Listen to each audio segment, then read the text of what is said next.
बांग्लादेश में बीएनपी नेता तारिक रहमान आज पीएम पद की शपथ ले सकते हैं। वो आज दोपहर प्रेस कॉन्फ्रेंस भी करेंगे। इस बार के आम चुनाव में तारिक रहमान की अगुवाई में बांग्लादेश नेशनलिस्ट पार्टी को जबरदस्त जीत मिली है। 300 सीटों वाली संसद में बीएनपी और उसके साथी दलों ने 216 सीटें जीत ली हैं, जो कि 2/3 से भी ज्यादा है। 21 साल बाद बांग्लादेश की सत्ता में बीएनपी की वापसी हो रही है। तारिक रहमान पूर्व प्रधानमंत्री खालिदा जिया के बेटे हैं। बेगम खालिदा जिया 2001 से 2006 तक बांग्लादेश की प्रधानमंत्री रही थी।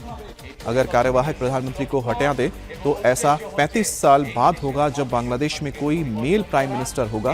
पिछले 35 साल से बांग्लादेश में या तो तारिक रहमान की मां खालिदा जिया या फिर अवामी लीग की शेख हसीना वाजेद प्रधानमंत्री का पद संभालती रही हैं। 2024 में छात्र आंदोलन के जरिए पूर्व प्रधानमंत्री शेख हसीना को तख्ता से हटाया गया था। तख्ता पलट हुआ था, जिसके बाद नोबेल विजेता economist Muhammad Yunus acting government चला रहे थे। 5 अगस्त 2024 को शेख हसीना की कुर्सी और देश छोड़ने के करीब 1.5 साल बाद बांग्लादेश में चुनाव कराए गए, जिसमें बीएनपी को जीत मिली है और अवामी लीग को इसमें सस्पेंड किया गया था, जिसकी वजह से चुनाव नहीं लड़ पाए।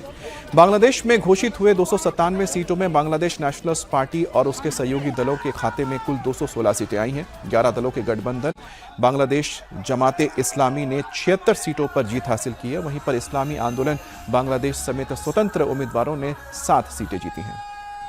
बांग्लादेश के प्रधानमंत्री बनने जा रहे तारिक रहमान बांग्लादेश के 7वें राष्ट्रपति जियाउर रहमान के बेटे हैं। वो पहली बार 2 सीटों से चुनाव जीतकर संसद पहुंचे हैं। तारिक रहमान के पिता जियाउर रहमान राष्ट्रपति बनने से पहले बांग्लादेश के आर्मी चीफ भी रह चुके हैं। जियाउर रहमान ने ही मार्च 1971 में चिटागोंग से बांग्लादेश की आज़ादी का ऐलान किया था। 1981 में जियाउर रहमान की हत्या के बाद उनकी वाइफ बेगम खालिदा जिया ने उनकी सियासी विरासत को संभाला। खालिदा जिया 1991 में बांग्लादेश की पहली महिला प्रधानमंत्री बनी थी और आखिरी बार 2006 में वो प्राइम मिनिस्टर रही थी।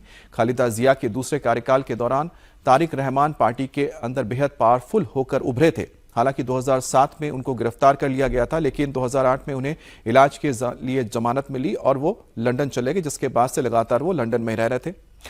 अदालत ने 2018 में तारिक रहमान को शेख हसीना के ऊपर बम फेंकने के केस में दोषी ठहराया था। 2024 में शेख हसीना के तख्ता पलट के बाद यूनिस की कार्यवाहक सरकार ने तारिक रहमान के ऊपर से चल रहे सारे मुकदमे वापस लिए थे। पिछले साल दिसंबर में तारिक रहमान 17 साल के बाद अपनी फैमिली के साथ बांग्लादेश लौटे।